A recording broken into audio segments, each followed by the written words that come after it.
sao một kiêu nó có vô xe nói vì nó đi tìm ôi apa nói xa vắt có gió onu ai rồi đó mina bang Pamaba Kudalaha Namamana No kuwama Nasib izoriti Sinduan apa abang tahanku nói có linua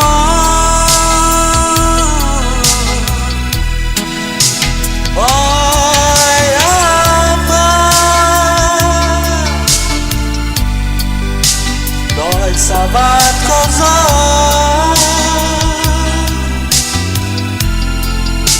cứ mưa gió một quãng nói là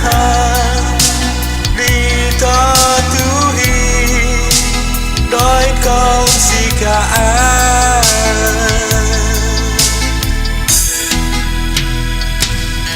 soalnya nó bỏ ôi có cả ta giòn khu om bito nó thì hơn ku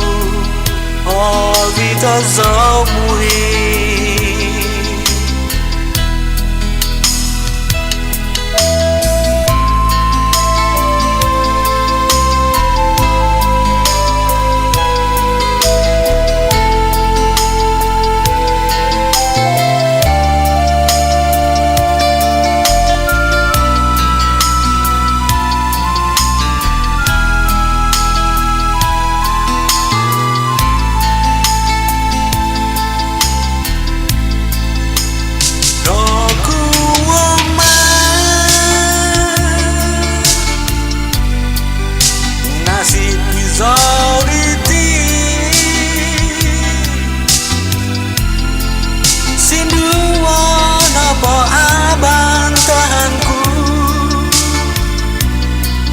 nói có linua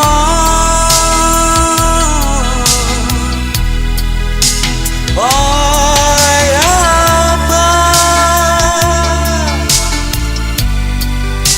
đôi sahabat có gió cứ mưa gió một quãng nói là đi ta tu hi nói câu gì cả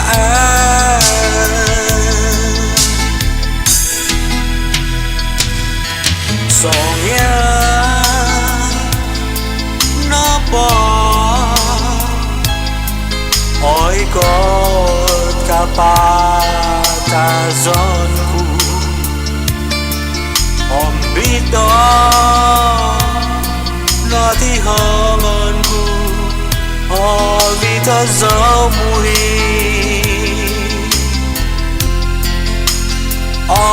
vì ta giàu mùi